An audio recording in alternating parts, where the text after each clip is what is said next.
Hey, what's up guys? This is Anthony from Anthony's Customs, and for this review, we are looking at the Marvel Legends Vault Guardsman.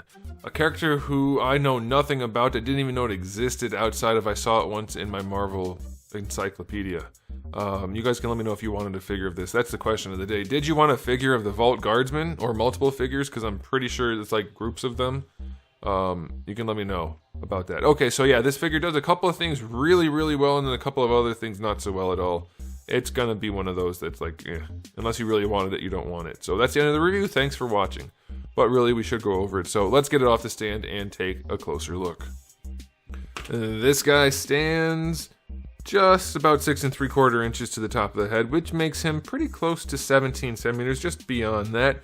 And I don't know, this guy, he's very shiny green. If you were into shiny green, then this is definitely one I'm going to recommend for you. Hasbro did a really good job of mixing metallic paint with metallic molded plastic.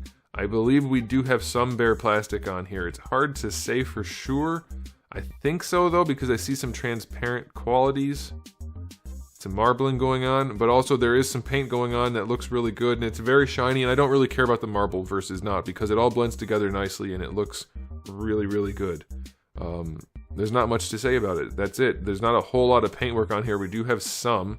It's pretty clean around the edges that are sculpted in. To me, it's very strange that they spent a bunch of money on new molds for this guy, because it's a fairly basic mold. It's not going to be reused, and I can't imagine it's going to be like a huge top seller type thing. I could be wrong. You guys let me know. Maybe it's like some kind of thing I just don't know about. Super popular, but it's a weird sculpt also, and I get these. It doesn't have to look like completely perfectly human, but his boobages are very, very round shaped. They're kind of strange looking. His overall physique is a little bit weird. We have the broad shoulders, that's good, but we still have relatively tubular legs and lanky, skinny arms, and weirdly sculpted torso. I don't know. It's kind of strange looking. Like it works because of his weird helmet and everything. Like the weird look to the Vault Guardsman is fine, but it's still sculpted kind of weird. It's got this weird soft like toy look to it rather than a collectible. Then we're still using these arms. I'm pretty sure we've seen these arms before on, I want to say it was, what is the guy's name? The guy with the sickle for a hand. But then the other mold that used that same body with proper arms. Anyway, these are those lanky skinny arms. I'm pretty sure these are them. It works okay, but his arms look really skinny compared to the rest of his body. He's got a big thigh gap or crotch gap, and his legs are fairly tubular with big feet. So it's not the best looking thing, but the metallic green does wonders. Can we get a Warstar figure using this kind of color scheme, please? Pretty sure this would be like a good green for it. I really, really want a Warstar figure. I had it as a kid. I would love one now. So anyway, aesthetics on this guy, 7 out of 10. It's fine. It just, something about it looks really weird and toyish to me rather than collectible, but the metallic green is working nicely. The marbling did give me a problem. I didn't mention this. Because they used the marble plastic for the head, mine has like a big line going right down the face, which is a little bit disappointing. Because you can't really control that, and that's why the marble plastic's not great. But whatever.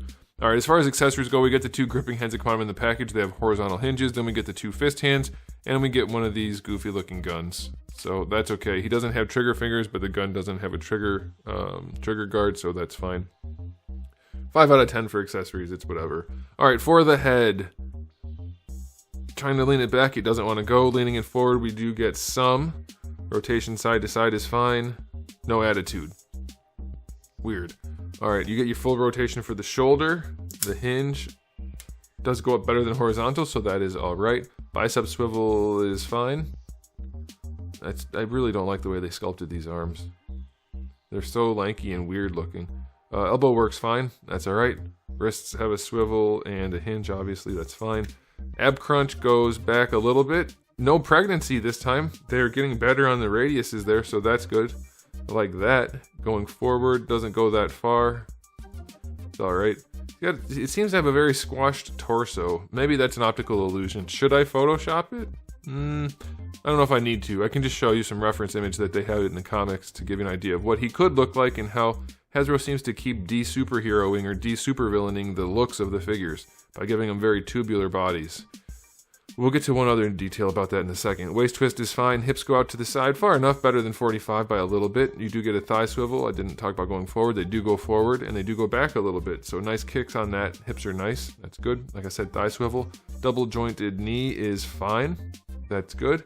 We do get a boot swivel on this guy, which is acceptable. Ankles go all the way back and pretty far forward if you give them a little bit of force, so that's good. And the ankle rocker is sufficient, so I like that. Now the one thing I wanted to mention, I just noticed this on this guy, but it's definitely the case on a lot of Marvel Legends, I believe. The way they sculpt the calves, I think, is throwing off the shape of the legs a lot too. They're not having them, there should be more meat on the side, like farther forward, more meat, calf muscle here, rather than just all the way in the back. And it makes the legs look very, very deep and skinny. Like there's no meat that way, but then it's huge when you turn it. That's not really how a calf muscle works. So, and this, same thing on this side. I know this side would be farther back because that's the way the calf muscle is. Like it should be smaller here, bigger here, but they're very deep, very front to back. There's girthy that way, but this way they're very, very narrow, and it gives them a crappy look. So I think that's one of the things that's been thrown off a lot of their figures, and why you don't notice it with Omega Red, because he's got some bigger calf muscles. Okay, anyway, the articulation on this guy's fine. 7 out of 10, it's whatever. And so final verdicts on this guy. Like I said, it's not like a super impressive figure, but it's not bad. I can't imagine there's a lot of people who really wanted him, but if you did, it'll be fun, and if you didn't, you won't care if you missed it. It's a very run-of-the-mill Marvel Legends, with not a whole lot that's terrible, not a whole lot that's great.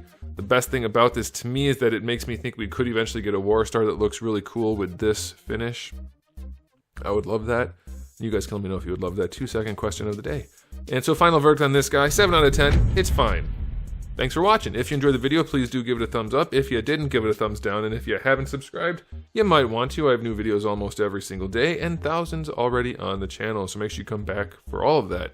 In the meantime, keep collecting.